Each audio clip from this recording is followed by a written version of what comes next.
The story so far. In 1975, Ed Roberts invented the Altair personal computer. It was a pain to use until 19-year-old pre-billionaire Bill Gates wrote the first personal computer language. Still, the public didn't care. Then two young hackers, Steve Jobs and Steve Wozniak, built the Apple computer to impress their friends.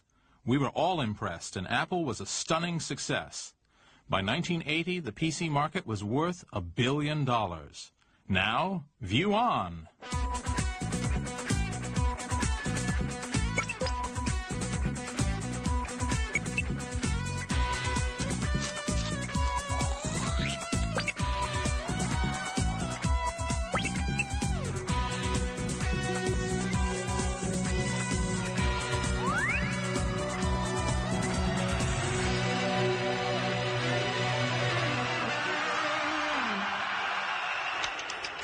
We are nerds.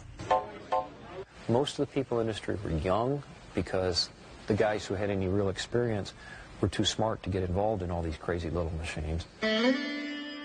It really wasn't that we were going to build billion-dollar businesses. We were having a good time. I thought this was the most fun you could possibly have with your clothes on. When the personal computer was invented more than 20 years ago, it was just that, an invention. It wasn't a business. These were hobbyists who built these machines and wrote this software to have fun. But that has really changed. And now this is a business. This is a big business. Power Center! It just goes to show you that people can be bought. If you're really an exciting entrepreneur. Thank you. I want to see a blue alarm motor. Have you got that? How the personal computer industry grew from 0 to 100 million units is an amazing story. And it wasn't just those early funky companies of nerds and hackers like Apple that made it happen. Most of this transformation from hobby to big business can be linked to 3 letters. IBM. IBM was and is an American business phenomenon. Over 60 years, Tom Watson and his son, Tom Jr., built what their workers called Big Blue into the top computer company in the world. But IBM made mainframe computers for large companies, not personal computers, at least not yet. For the PC to be taken seriously by big business, the nerds of Silicon Valley had to meet the suits of corporate America.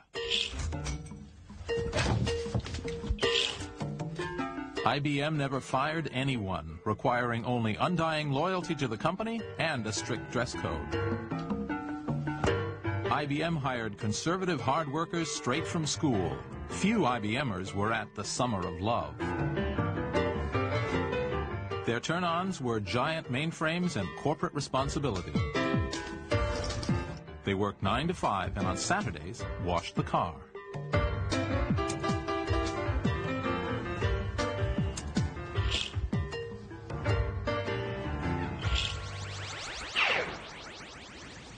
This is Intergalactic HQ for IBM, the largest computer company in the world. But in many ways, IBM is really more a country than it is a company. It has hundreds of thousands of citizens, it has a bureaucracy, it has an entire culture. Everything, in fact, but an army. Okay, Sam, we're ready to visit IBM country. Obviously, we're dressed for the part. Now, when you were in sales training in 1959 for IBM, did you sing company songs? Absolutely. Well, just to get us in the mood, let's sing one right here. You're kidding. I have the IBM, the songs of the IBM, and we're going to try for number 74, Our IBM Salesman, sung to the tune of Jingle Bells. IBM, happy men, smiling all the way. Oh, what fun it is to sell our products night and day. IBM, Watson men, partners of TJ. In his service to mankind, that's why we are so gay. Now, gay didn't mean what it means today then. Remember that. Right. Okay? Okay, let's go. Okay. I guess it was okay. Perfect. Yeah. When I started at IBM, there was a dress code. That was an informal oral code of white shirts. You couldn't wear anything but a white shirt, generally with a starch collar. I remember attending my first class, and a gentleman said to me as we were entering the building, "Are you an IBMer?" And I said, "Yes." He had a three-piece suit on, vests were of the Vogue, and he said, "Could you just lift your pants leg, please?" I said, "What?" And before I knew it, he had lifted my pants leg, and he said, "You're not wearing any garters." I said, "What?" He said, "Your socks, they're not pulled tight to the top. You need garters." And sure enough, I had to go get garters. IBM is like Switzerland, conservative, a little dull, yet prosperous. It has committees to verify each decision. The safety net is so big that it's hard to make a bad decision, or any decision at all. At which we announced a new organizational structure. Rich Seidner, computer programmer and wannabe Paul Simon, spent 25 years marching in step at IBM. He feels better now. I mean, it's like getting 400,000 people to agree what they want to have for lunch. You know, I mean, it's just not going to happen. It's going to be lowest common, and, it's going to be, hot dogs and beans. So what are you going to do? So IBM had created this process, and it absolutely made sure that quality would be preserved throughout the process, that you actually were doing what you set out to do and what you thought the customer wanted. At one point, somebody kind of looked at the process to see, well, what's it doing and what's the overhead built into it. And what they found is that it would take at least 9 months to ship an empty box. By the late 70s, even IBM had begun to notice the explosive growth of personal computer companies like Apple. The Apple II, small, inexpensive, simple to use. The first computer... What's more, it was a computer business they didn't control. In 1980, IBM decided they wanted a piece of this action. There were suddenly tens of thousands of people buying machines of that class, and they loved them, and they were very happy with them, and they were showing up in the engineering departments of our clients as machines that were brought in because you can't do the job on your mainframe kind of thing. JB wanted to know why I'm doing better than all the other managers. It's no secret. I have an Apple. Sure, there's a big computer 3 flights down, but it won't test my options, do my charts, or edit my reports like my Apple. People who'd gotten it were religious fanatics about them. So the concern was we were losing the hearts and minds. And give me a machine to win back the hearts and minds. In business, as in comedy, timing is everything, and time looked like it might be running out for an IBM PC. I'm visiting the IBMer who took up the challenge. In August 1979, as IBM's top management met to discuss their PC crisis, Bill Lowe ran a small lab in Boca Raton, Florida. Hey, Bill, nice to see you again. Yeah, I tried to match the IBM test code. How did I do? That's terrific. That's terrific. I'm sorry. He knew the company was in a quandary. Wait another year, and the PC industry would be too big even for IBM to take on. Chairman Frank Carey turned to the department heads and said, "Help!" He kind of said, "Well, what should we do?" And I said, "Well, we think we know what we would like to do if we were going to proceed with our own product." And he said, "No." He said, "At IBM, it would take 4 years and 300 people to do anything. I mean, it's just a fact of life." And I said, "No, sir, we can provide you a product in a year." And he abruptly ended the meeting. He said, "You're on, Lowe. Come back in 2 weeks and tell me what you need." An IBM product in a year? Ridiculous. Down in the basement, Bill still has the plan. To save time, instead of building a computer from scratch, they would buy components off the shelf and assemble them. What in IBM speak was called open architecture. IBM never did this. 2 weeks later, Bill proposed his heresy to the chairman. And frankly, this is it. Now, the key decisions were to go with an open architecture. Non-IBM technology, non-IBM software, non-IBM sales, and non-IBM service.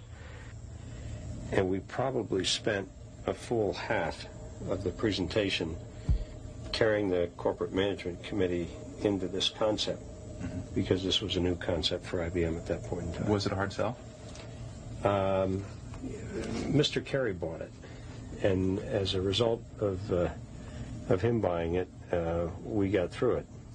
With the backing of the chairman, Bill and his team then set out to break all the IBM rules and go for a record. We'll put it in the IBM section. Once IBM had decided to do a personal computer, and to do it in a year, they couldn't really design anything.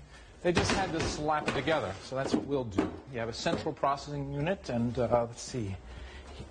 You need a monitor or display and a keyboard. Okay, a PC, except it's not. There's something missing. Time for the Cringely crash course in elementary computing. A PC is a box full of electronic switches, a piece of hardware. It's useless until you tell it what to do. It requires a program of instructions. That's software. Every PC requires at least 2 essential bits of software in order to work at all. First, it requires a computer language. That's what you type in to give instructions to the computer, tell it what to do. Remember, it was a computer language called BASIC that Paul Allen and Bill Gates adapted to the Altair, the first PC. The other bit of software that's required is called an operating system. That's the internal traffic cop that tells the computer itself how the keyboard is connected to the screen or how to store files on a floppy disk instead of just losing them when you turn off the PC at the end of the day. Operating systems tend to have boring, unfriendly names like Unix and CPM and MS-DOS, but though they may be boring, it's an operating system that made Bill Gates the richest man in the world. And the story of how that came about is, well, pretty interesting. So the contest begins. Who would IBM buy their software from? Let's meet the 2 contenders. The late Gary Kildall, then age 39, a computer science PhD, and a 24-year-old Harvard dropout, Bill Gates. By the time IBM came calling in 1980, Bill Gates and his small company, Microsoft, was the biggest supplier of computer languages in the fledgling PC industry. Many different computer manufacturers are making the CPM operating system standard on most models. For their operating system, though, the logical guy for the IBMers to see was Gary Kildall. He ran a company modestly called Intergalactic Digital Research. Gary had invented the PC's first operating system, called CPM. He'd already sold 600,000 of them, so he was the big cheese of operating systems. In the early 70s, I had a need for an operating system myself, and it just was a very natural thing to write, and it turns out other people had a need for an operating system like that. And so it was a very natural thing. I wrote it for my own use, and then started selling it. In Gary's mind, it was the dominant thing, and it would always be the dominant, because, you know, Bill did languages and Gary did operating systems. And he really honestly believed that would never change. But what would change the balance of power in this young industry was the characters of the 2 protagonists. So I knew Gary back when he was an assistant professor at Monterey Post Grad School, and I was simply a grad student. And went down, sat in his hot tub, smoked dope with him, and thoroughly enjoyed it all, and commiserated and talked nerd stuff. He liked playing with gadgets, just like Woz did and does, just like I did and do. He wasn't really interested in how you drive the business. He worked on projects, things that interest him. He didn't go rushing off to the patent office and patent CPM and patent every line of code he could. He didn't try to just squeeze the last dollar out of it. Gary was not a fighter. Gary avoided conflict. Gary hated conflict. Bill, I don't think anyone could say, backed away from conflict. Nobody said future billionaires have to be nice guys. Here at the Microsoft Museum is a shrine to Bill's legacy. Bill Gates hardly fought his way up from the gutter. Raised in a prosperous Seattle household, his mother was a homemaker who did charity work, his father a successful lawyer.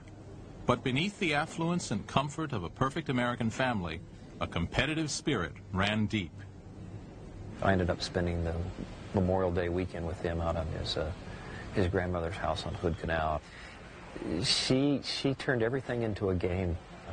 It was a very, very, very competitive environment.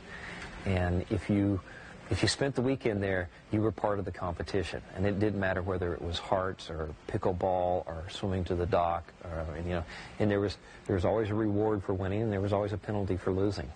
One time was funny. I went to